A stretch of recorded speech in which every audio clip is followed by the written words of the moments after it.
Welcome to our esteemed panel. I'm Congressman Louie Gohmert, and we're joined by much more esteemed Senator Rand Paul. You've got a member of the House and a member of the Senate who have both had COVID-19 and both recovered. I feel better than I did before I had it. And anyway, this is a discussion with ultimately four of our nation's experts that have been treating COVID-19 patients, and we're just grateful to have you take time to join with us. We wanted to have a conference about medical freedom as it relates to COVID-19 and could relate to many other things as we go forward. Senator Paul, let me ask you to make some comments. Well, thank you all for joining us. I guess to me it's an issue of, I become very concerned when people say the science is settled. I'm concerned that there are people now taking down opinions by doctors who say that a certain treatment may work or may not work.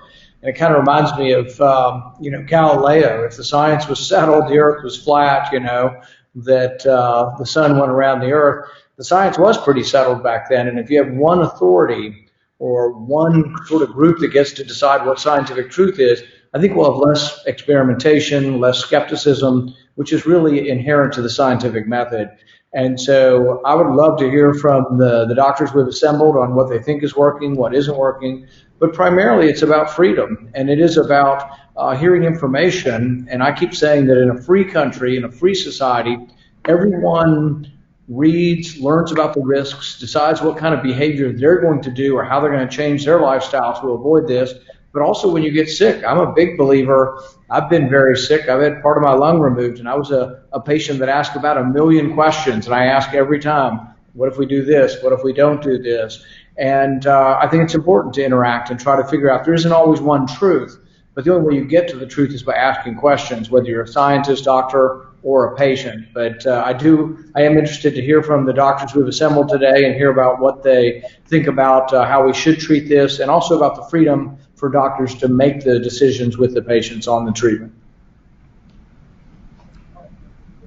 Well, Dr. Risch, would you please provide us some opening observations from yourself, from your point of view?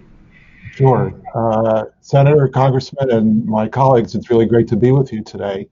I'm not actually a person that treats the disease. I'm interested in the science of the disease and how that becomes evident in the whole practice of medicine. And we are obviously facing an enormous challenge today, even in dealing with the science and how the science should be accepted for its own value. Most of my career has been spent in circumstances evaluating whether epidemiologic evidence is sufficient to conclude causation of relationships. And what we're doing now is no different than that. We have evidence for or against a particular drug, and we want to know, does that drug cause people to not die from the disease, from COVID? So I want to just spend a moment about how epidemiologists do this reasoning and why this is not just randomized trials, randomized controlled trials or nothing. And then I'll just say a couple moments about what I think the science is for this. And I'll just say as an aside that science never works by consensus. When science moves forward, it's because of some person that sticks his neck out and makes a testable hypothesis that contradicts everything that's known up to that point. And so you cannot legislate science. Science is not democracy. It's proved by the results of nature, and that's how you have to view it. Okay, so I talk about causal reasoning. And this comes about from 1965, when the epidemiologist Sir Austin Bradford Hill enumerated 9 aspects of causal reasoning that even today epidemiologists use to figure out whether things, associations that we see, are causal or not. So for drugs, these aspects include the size of how much benefit they have, whether that benefit is consistent across multiple kinds of studies and different people, different populations and places, whether there's a trend with more drug or longer drug and more benefit, whether there's a biological or medical reason for it, and whether any experiments show evidence for the drug working. So randomized controlled trials are only part of the experimental evidence. When they show a significant benefit, that benefit is likely to be true. However, when they show no difference, it's less likely to be true. And the reason for that is because there are many problems in the real world that can creep into trials, including things that investigators can do to mess up the trials. And that includes things like stopping the trial too soon or picking an outcome that's too insensitive to the way the drug works. There are other things besides trials. For example, sending 100,000 doses of some drug to a population and watching what the mortality does afterwards. If that changes, and it changes at the right time when you would think that that's how long it takes for people to survive or die, then you have evidence from another kind of experiment. So there are a lot of ways of looking at the science. Most of the science that we have now, because it takes a long time to do high quality controlled trials, are other kinds of studies that are controlled trials but not randomized. The difference between a randomized trial and a non-randomized trial is that in a non-randomized trial, either the patients or their doctors pick the drugs that the patients use. So the question is, are those patients who get the drug in some way different than the ones who don't? And the answer to that is that you look at the characteristics of the patients, the ones who get the drug and the ones who don't, and you see if there are differences that matter. If there are differences, there are statistical ways of accounting for those differences that make them the treatment and non-treatment groups equal. And that's what we have now. We have 7 studies of hydroxychloroquine that all show significant benefit in use in the people who need to have that benefit. And so that's the first thing that we need to know is who the people are that have to be treated for this disease. It's not everybody. The people who need to be treated are ones who are at high risk of being hospitalized or dying from the illness. So in the United States, these are people over age 60 or with conditions like diabetes or obesity, heart disease, high blood pressure, cancer survivors, or people who already have shortness of breath with just light activities. They need to be treated as soon as possible before they get hospitalized. Those are what we call high-risk people. They need to be treated as soon as possible. They're the ones that we need to know whether the treatment works. Other people who are at lower risk will generally survive on their own. We don't really need to worry about treating them. They're at low risk to start with. So the question is, what do studies of high-risk people show when they're treated early? The answer to that is uniformly, every study shows benefit. And this includes 600 seniors in a large trial in Sao Paulo, Brazil, who had 75% reduced hospitalization. About 200 people treated over age 60 in Marseille in France, matched 200 people not treated with a 60% reduction in death. 700 high-risk people treated in a large HMO across Brazil had 50% reduction in hospitalization. 200 early treated nursing home patients in Marseille with a 60% reduction in mortality.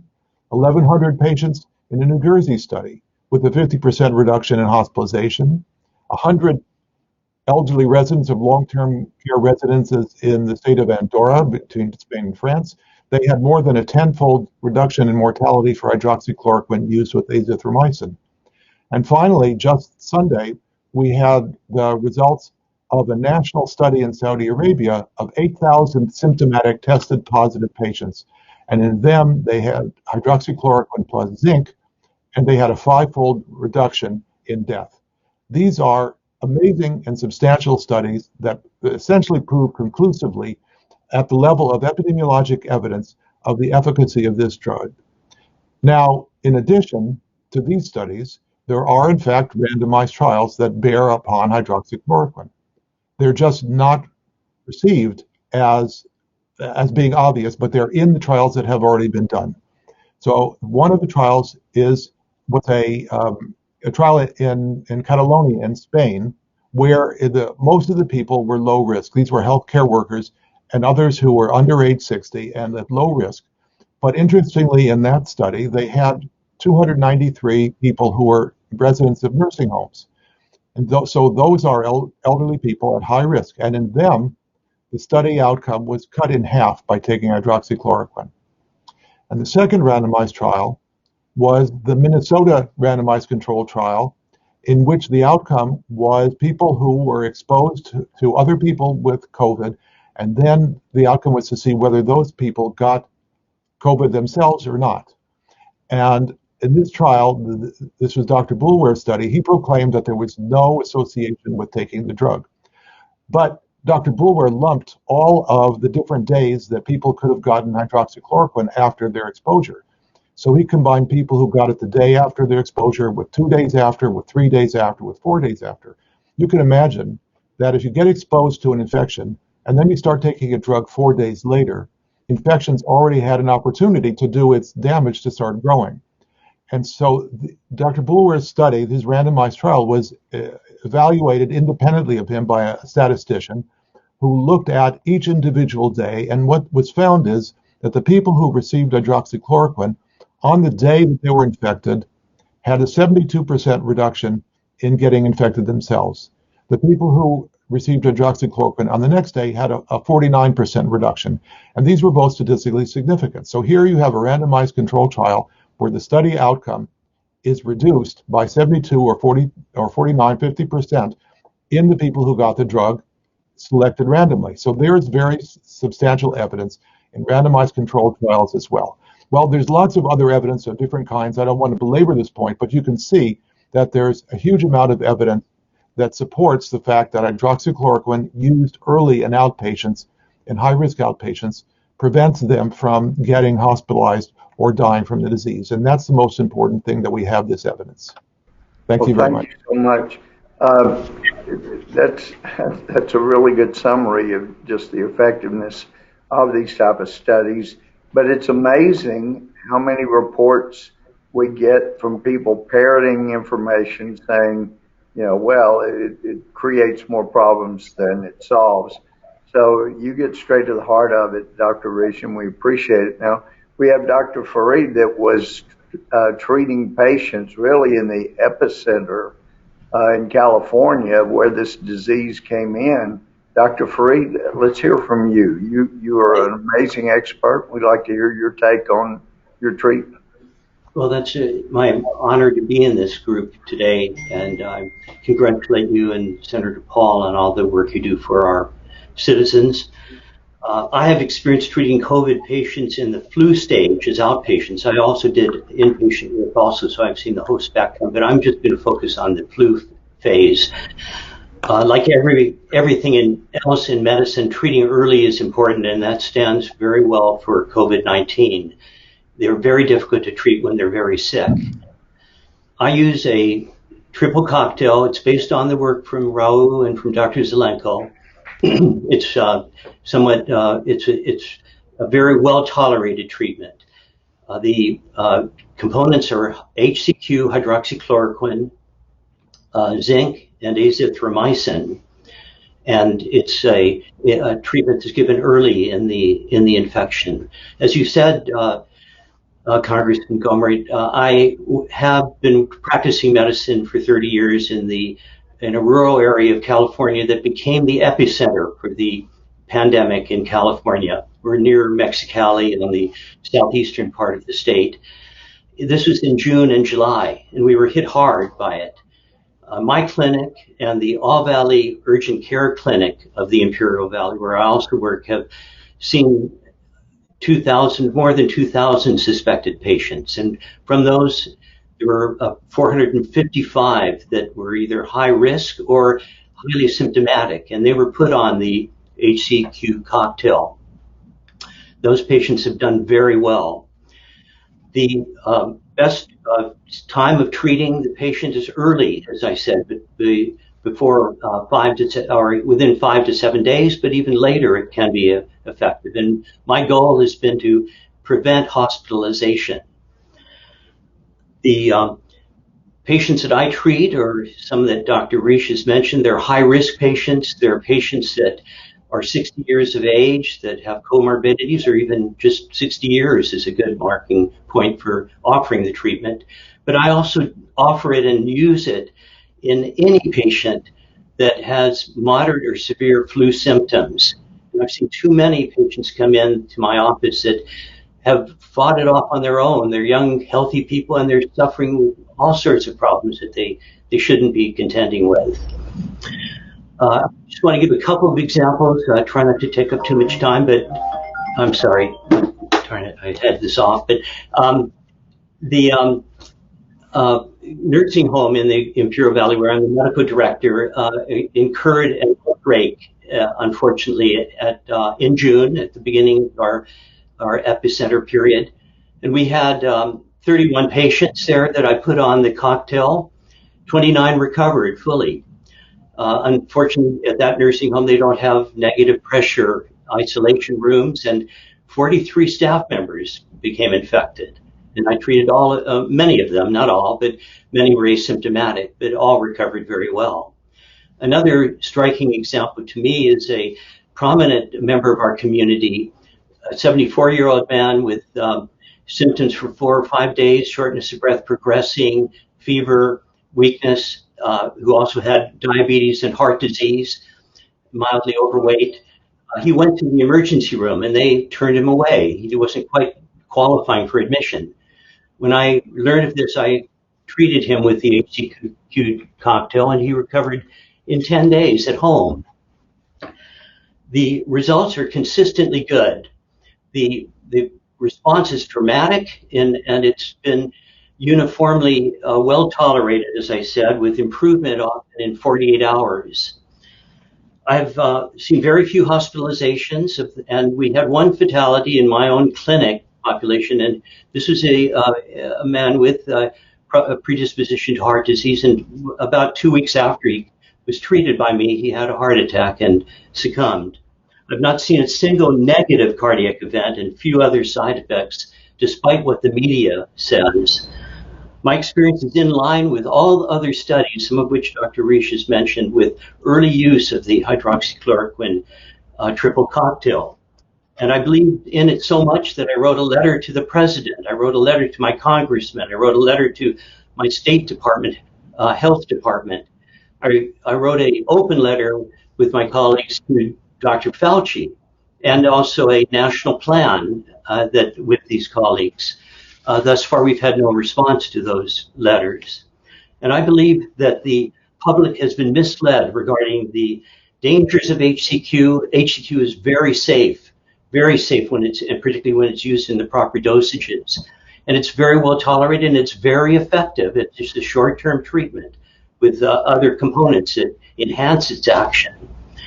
I'm very disappointed with the CDC guidelines that have just come out. With regard to HCQ, they're absolutely cruel. They're going to lead to pharmacies blocking the dispensing of HCQ if we need it more. Maybe we're going to get through this and we won't need it so much. But they're going to lead to doctors not informing themselves of the truths, what is true. And they're going to lead to politicians ignoring their constituents. I believe more will die and more will suffer severe collateral damage. Our national health leaders need to be questioned publicly. As I described in the national plan, I believe that was a good plan to present, and it still is. We can protect our vulnerable. We can give sick, high-risk patients the triple cocktail as an outpatient and prevent them from being admitted to the hospital. Thank you very much.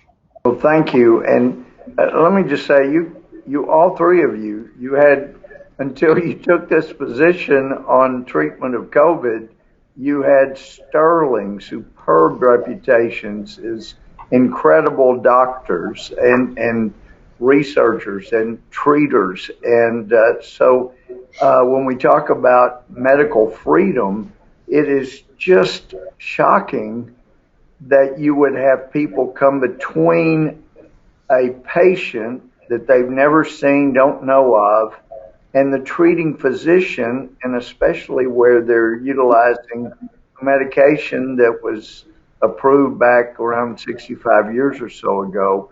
And we have Dr. Smith. Dr. Smith, you've been treating clinically ill coronavirus patients. And as we've heard, normally you've got to start the hydroxychloroquine regimen early, but I understand you've been treating patients that were quite sick. Tell us about your experience. Sure. Thank you, Congressman, Senator, doctors. Yeah, so I practice hospitalized medicine. Dr. Freed obviously is an outpatient. And so my field is infectious diseases, a consultative practice, meaning when a patient's admitted, their doctor, if they think they need help with diagnosing and treating the patient with possible infection, they call someone like me. We usually have two people in the hospital of our practice any one day. I was preparing for COVID best I could, but influenced by my biases about what I knew of respiratory viruses, what they could do, and what would work against them. But soon after I started seeing COVID patients, or even reading some of the literature where I knew it was wrong, I could hear my dad. My dad was probably the best infectious disease doctor of the 20th century, and certainly the best diagnostician I've ever seen. His name was Leon Smith. He passed in 2016, but I could almost hear him tell me, "Open your eyes and just look and listen." And because the literature didn't make sense, and then I started seeing patients. So, for instance, I knew hydroxychloroquine. I just knew it a priori, that hydroxychloroquine could not stop a virus. It's a malaria drug, for crying out loud. I just knew it. And I knew a bunch of other things, that I knew had to be true for respiratory viruses, and they were all wrong. And so I'm seeing the first couple of patients, and I was getting confused. And then I could sort of hear my dad say, "Open your eyes." And I noticed that they were all obese, or they all had severe diabetes. Some had really high sugars. So I knew I had all of a sudden a risk factor that we've never seen for severe viral disease. You don't see diabetes and obesity be a real risk factor or a huge risk factor for influenza, for instance. It's just, but diabetes preys on bacteria, or vice versa. Bacteria prey on diabetes patients, not viruses. And it took me a while to see that. And then the hydroxychloroquine, I decided, well, I'm going to give it a shot based on the literature after I reread it, and it was consistent. And I convinced myself to try it. And the first patient I saw was March 18th. By March 30th, I'd seen 70. The 45-year-old obese Haitian with undiagnosed diabetes, I diagnosed him that admission. He had severe respiratory failure, but the only thing he complained about was fatigue. He had been sick for about 3 weeks. He worked in a hotel nearby, presumably where he caught it, COVID, and his only complaint was fatigue. I had started my hydroxychloroquine right away that afternoon. Later that night, he was emergently intubated. About 2-3 days later, we were still seeing him daily, but the ICU called me to talk about another patient, and then brought up this patient. I said, did he expire? Did he die? He said, no, we're about to extubate him. I said, what? That doesn't happen. This disease over and over kept doing things that I knew couldn't happen. That patient had been emergently intubated on the floor. That type of, basically, we call coded. That type of patient either dies or is on the ventilator for weeks. He was on the ventilator for like 2.5 days, 3 days. So I had to change everything and just come at it as an observer rather than someone with all this knowledge on other respiratory viruses and the interaction of the immune system and even treatment. So I just looked towards data. When Dr. Rael came out with his data, I went from using just hydroxychloroquine to hydroxychloroquine with azithromycin. And quickly we started seeing better outcomes. And I didn't realize I was walking into a firestorm. I was just following data, and all of a sudden I was getting harassed by the powers that be in the health center I work in that owns the hospital, and even the CMO. In a conversation, he was telling me to use half the dose of hydroxychloroquine, which is the French dose is more, but it's still not a big dose compared to what lupus women take. Not even close. It's a lot more than the dose he wanted me to use. And I said, but the French is the only regimen that has clinical data. And so we fought over this for a little bit. Then he hung up on me. And I was at the time seeing 70 COVID patients in his hospital. And of course, he hadn't come close to a COVID room. So over the next few weeks, I became more and more obvious that the combination was working. There are things that doctors see that one is response to therapy, but it's also recurrence after someone stops it early. So we had several patients come off the hydroxychloroquine early, and they've gotten better on the hydroxychloroquine. They feel better. They take themselves off. They get worse again with the same symptoms, same labs, everything, go back on it and get better again. That's proof. That's very solid proof that the hydroxychloroquine fights COVID. And so I was buoyed by those observations. But I was threatened by the hospital and fearful of them taking privileges away. I was also concerned in the beginning that hydroxychloroquine and azithromycin would have an effect on the EKG or ECG. And so I started measuring, and we started measuring, my team. And by the way, I brought all 6 of us in every day for 2 or 3 weeks at the beginning of this pandemic in New Jersey, and we were hit right after New York City. I brought all 6 of us. We met every day and went over every patient. And anybody on that combination, we measured an EKG. Of course, I quickly realized my memory of reading EKGs from my training was limited. I contacted a cardiologist who specializes in EKGs and the like. He was home with his kids because he's a procedure guy and all the procedures were canceled. So he read every EKG. And I kept expecting him to tell me, you got to stop it here, stop it there. Because the computer would tell you that the EKG had changed. He said, no, it hasn't. The computer's wrong. And so we learned really quickly that the combination was not cardiotoxic in any way. And so that helped me feel more confident about using it. And as time went on, we gathered more and more data. We saw it was safer and safer, and we saw people doing better. And finally, I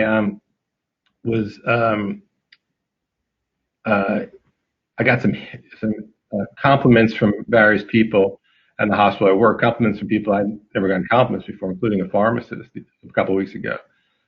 And so I started looking into our data and comparing it to other infectious disease doctors in the hospital. Our group saw about a fifth of the COVID patients. And I got hints that our patients done better. And it's a weird thing for a doctor to do, to compare himself to his colleagues. And I really wasn't, I didn't really want to do it. And you're talking about data from March, April, and May and stuff. But I went and looked. Our survival after intubation, which is a very clear outcome. Intubation is when a person gets put on a ventilator for respiratory failure. I decided to finally look at those data in the last 3 weeks. And that means me going through each chart, which is no fun. And I found out that we had our survival rate after intubation and put on a ventilator was over 50% better, about 67, 70% better than everybody else. That just means, I don't know who saw them, but they weren't seen by me and my team. And we were the only group using hydroxychloroquine and azithromycin, like Dr. Raoul recommended. So I also looked at timed intubation. And we didn't see anybody, we saw very, very few patients get intubated after they received even half a dose. So the total dose is 10 days. After 5 days or so of hydroxychloroquine, the intubation rate in our patient population went very, very low. So those two things together are solid proof that hydroxychloroquine works even in hospitalized patients. We're really blessed to have such a superb doctor like Dr. Paul. He's so knowledgeable on so many subjects. A lot of people forget how good a doctor he is, and I'd like for him to ask questions of each of you if he might. But I just have one question I want to follow up with you, Dr. Smith. When doctors or administrators were threatening you, what was their basis for threatening you? Had they treated patients and had terrible results with the same regimen? What was their basis for threatening you? The first rationale I was given was that they're going to run out of hydroxychloroquine. And actually, what led to the CMO hanging up on me was I said, I don't believe you. I already knew by then, this was late-ish March, and I already knew that the hospital in New York had gotten 5,000 doses from an Israeli company. I knew more was on the way in various pipelines. And I also knew a lot of people weren't using the only dose that had been studied in humans. The lower dose, the one actually that the CDC recommended, was based on a very poorly done, a computerized model done by some Chinese pharmacists. And I quickly realized that it was way too low a dose when I started really reading about it. I too used that dose to begin with because I never used hydroxychloroquine to treat patients. Hydroxychloroquine was a lupus patient's drug. So that was the first argument. Then they said, well, you're going to kill people. And I said, well, actually, it's the opposite of what I'm trying to do. And they said, well, it's unsafe. I said, well, what do you mean? They said, well, it's going to change EKGs. I said, well, it hasn't yet. Ask Dave Dobesh. And when I dropped Dave's name, like, what? Because they respect Dave. They know who Dave is. They know how good he is. Well, ask him. He's the one who read all our EKGs. And he's the one who says whether we can give a dose that day or not based on the EKGs. So talk to him about that, because I don't make those decisions. So they backed off, but I knew my neck was out there, and it was very scary to be working as hard as I was working and trying to save patients, and also realizing that if anything untoward happened to my patients that was unexpected, that they were going to come after me. And they did ask me to show up for a meeting with the CMO and the chief of medicine, and said there was a patient complaint and they want to talk to me about something else. I said, well, I don't know of any patient complaint. Please send it to me. I'm still waiting. That was 2 or 3 months ago. I haven't seen any patient complaint. We get along with our patients great. Of course, we get lots of support from our patients. But they were trying to certainly were trying to stifle me, and there were other things they did as well that were really directed towards me to make me scared to use the drug the way I used it. Wow. Dr. Paul, your expertise. Let's have some questions. Thank you guys for your testimony. After I recovered from COVID, I volunteered a little bit in our local hospital and was able to follow along with the hospitalists and with their treatment. And at that time, they were all giving patients, not only the ones that were getting worse, but even those with mild symptoms, they were getting hydroxychloroquine. As far as looking at the studies, Dr. Risch, the one question I have is, you cited several studies that show evidence of it's working, but there's been prominent ones in the media. One from the New England Journal of Medicine, no effect on death. The large veteran study, no reduction in mortality. Large study out of Brazil, no difference in the primary endpoint. NIH halted their study, unlikely to be beneficial. And then we found one large study from Henry Ford that did show a reduction in mortality. So I guess I see it as a mixed bag, but why do you think there are significant studies, and why is the mainstream paying attention to the studies showing no reduction in mortality as opposed to the studies that you've cited? So you're right that the mass media has been cherry picking the negative studies, and there are some in the hospital studies. I've made it my initial consideration to look at outpatients, not hospital patients. But even in the hospital studies, so most of the studies you quoted were outpatient studies? So all the studies that I quoted were outpatient studies. That's correct. So then they would be less sick patients too. Yes, but the main point is that they get the medication within the first 5 days, which is the most important thing. But I guess the outpatients would have a very low mortality anyway if they're not getting to be inpatients. Well, that's the whole point, is if we can prevent them from being inpatients, then they have low mortality.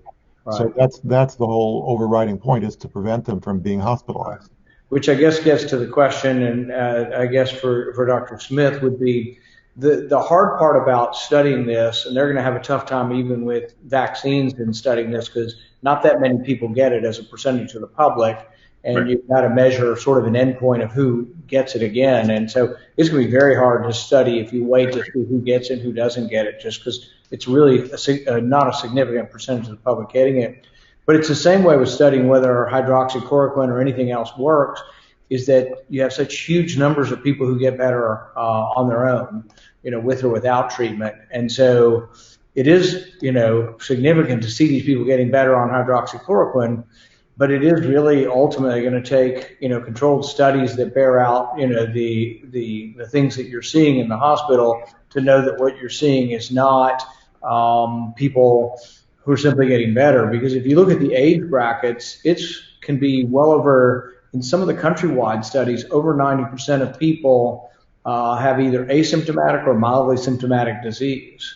And so how do you differentiate and know that it's the treatment that's getting them better, and you just aren't happening to see people that are spontaneously getting better?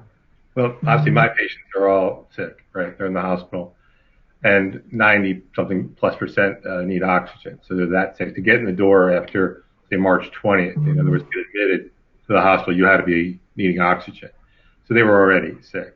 And so what my data show in a p-value less than 0.5, it's either my smile or the drugs we're giving to the patients, because those patients were randomly distributed to us being the different ID groups, by the call schedule. So really, it's not a randomized trial, but the data are, we got our patients just based on who was on call that day, and we alternated days being on call. There was no selection of patients by someone else except the scheduling that occurred months before. Everything else was similar. The same ICU doctors made the same decisions on all these patients. So that the only real difference was they were in our group versus not being seen by us. And then have you published your results, Dr. Smith? No, actually, I just calculated them because I'm a private practitioner, and I went through. For me to do this, I have to spend lots of my free time, which is limited, going through chart after chart after chart to see what dose they got of what drugs. So it's a laborious thing for me to do. I don't have a grant. I don't have. Right. What was the dose that you ended up using? You said there were some doses that were too small and then some that you thought were adequate. What dose were you ended up using for the hydroxychloroquine? So I'll go back to the hospitalized studies you brought up. They were all using the 2,400 milligram dose over 5 days. Say it again. They were using 2,400 milligrams over 5 days. 800 milligrams on the first day, and days 2 through 5, they give 400 milligrams. I was talking to a pharmacist right after the first French data came out on virologic clearance. It wasn't clinical. It said if you get on azithromycin hydroxychloroquine, you clear the virus better than hydroxychloroquine alone, and that clears the virus quicker than nothing. They use 6,000 milligrams over 10 days. It's a much larger dose than 2,400 milligrams, but it's a trivial dose compared to what we use for lupus patients or for rheumatoid arthritis patients. And then I started reading about it and started realizing that the drug builds up. So it's the total dose that matters, not the daily dose. Infectious disease doctors, and that's one of the problems with this, we're not used to total dose.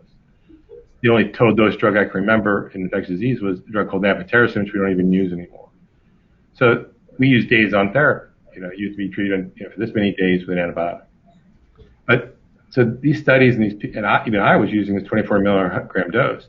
But I went up to the pharmacist and said, listen, I've got 3 little old ladies, as we call them, that are about 80 pounds. I've got 4 patients that are over 350 pounds. One or both groups is getting the wrong dose. You want to tell me which? And this is after the French data came out. And I said, by the way, 6,000 milligrams is nothing. That's 30 tablets.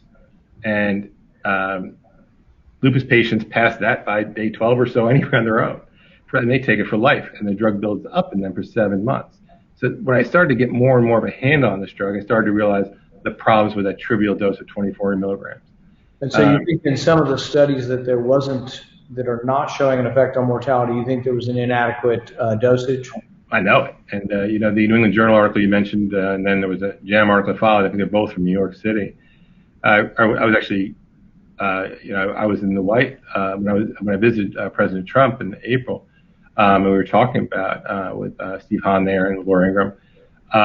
We were going over my dad. I'm saying, listen, this innovation curve stops. You don't see innovation; it just stops. That doesn't make sense unless I'm doing something, right? You should keep getting innovations more evenly throughout the hospitalization, because people came in at all different stages of days of symptoms, and we didn't see that. He called the lead investigator on the New York trial, and I was trying to get a point across to him: your dose is too low, your dose is too low, your dose is too low, because at least in the obese people, redosing. So we literally had people 4 times bigger. They were getting the same dose. The 85 pound women and the 350 pound men were getting the same exact dose, and they were literally 4 times larger than those women.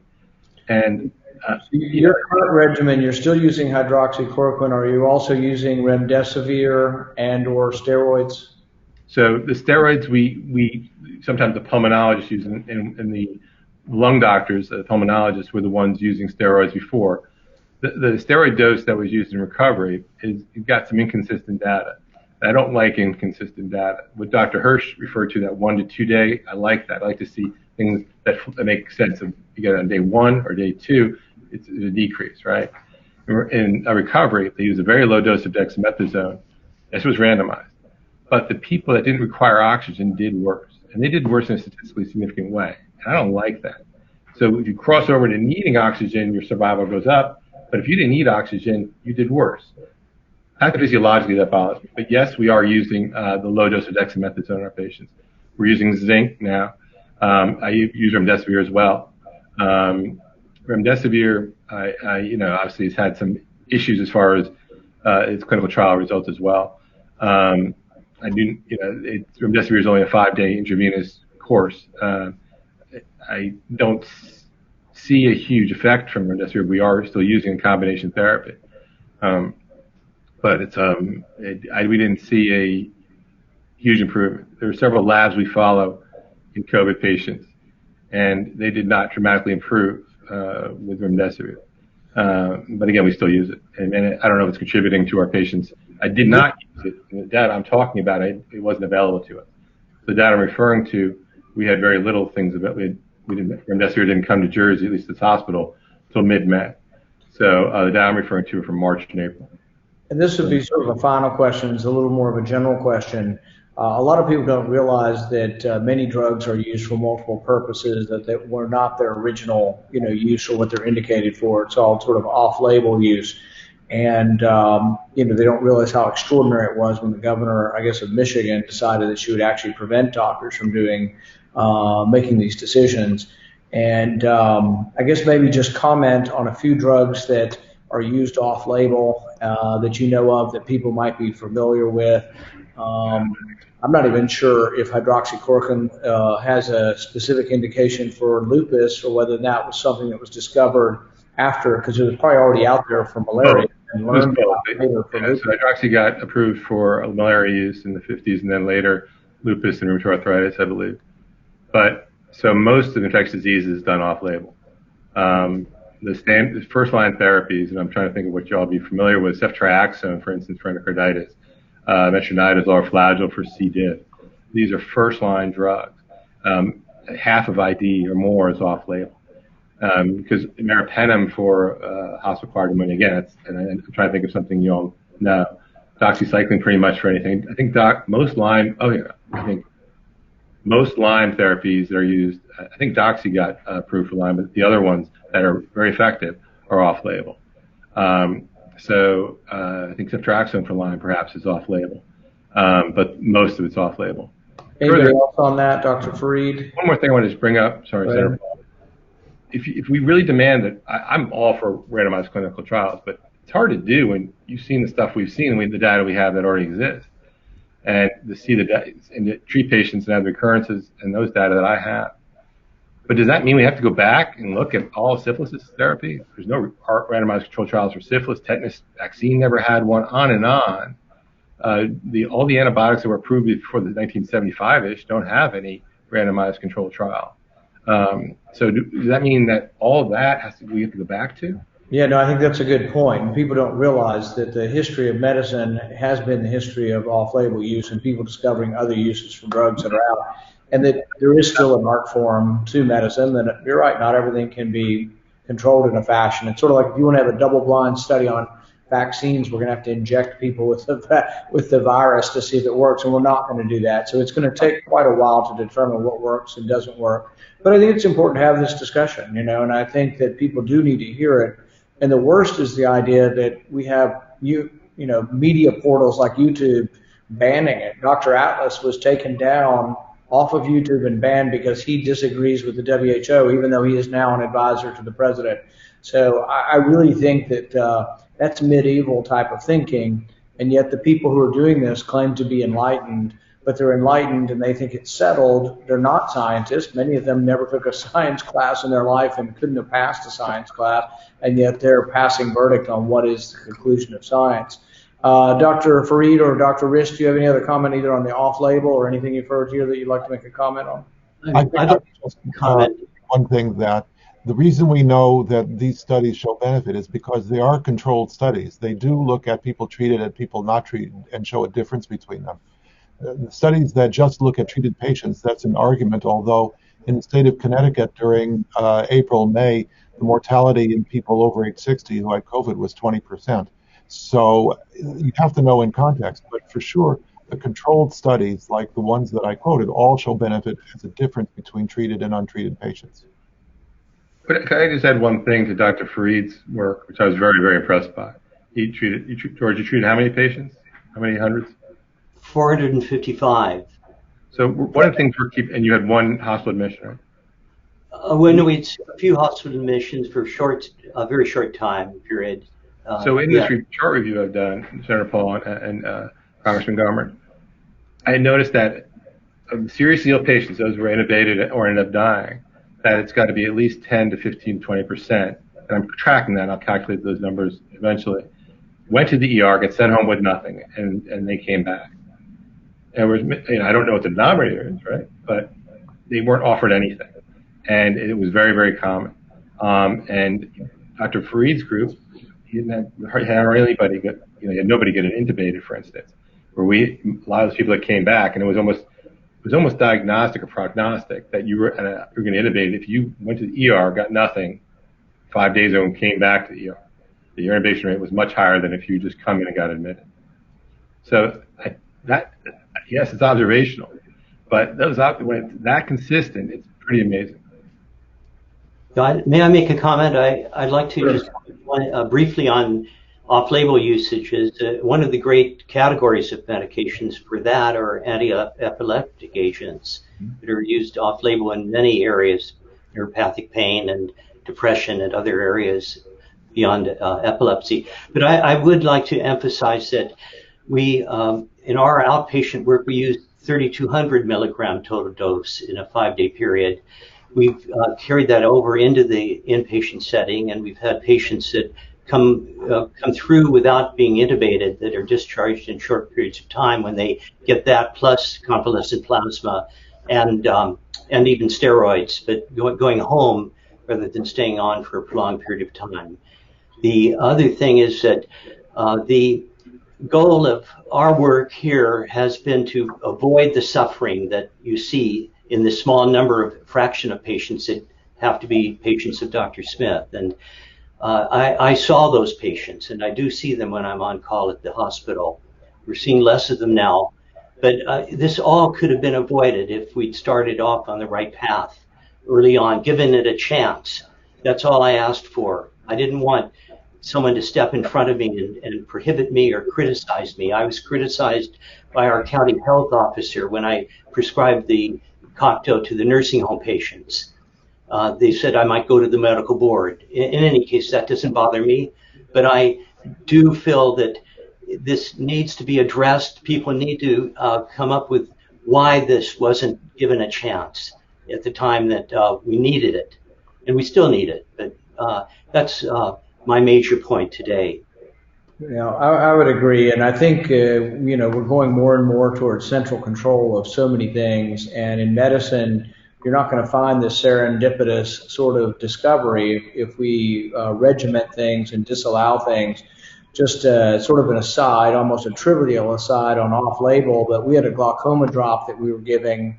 The men were coming back and saying they were having to trim their eyelashes because their eyes were in their glasses. The women were coming back and saying, we love this drug, our eyelashes are better, but that drug is now used off-label. It's never been approved for it, but it's used for women. I think you can actually get it over the counter, and you can take this glaucoma drop to grow your eyelashes. And it's a pretty trivial thing, but it was never approved for that. But I don't think Does it work on top? I was going to say, Louie, I don't think it works on the scalp. But no, I appreciate you all being brave enough to try to do what's right for your patients. And Louie, that's all the questions I have. Did you have some questions, or do you want to help? No, I just want to thank you for your courage in doing what you were trained and dedicated your life to doing. But it is so unfortunate that it took not just your experience and training and brilliant education, brilliant minds, but it really did take courage, and it still does.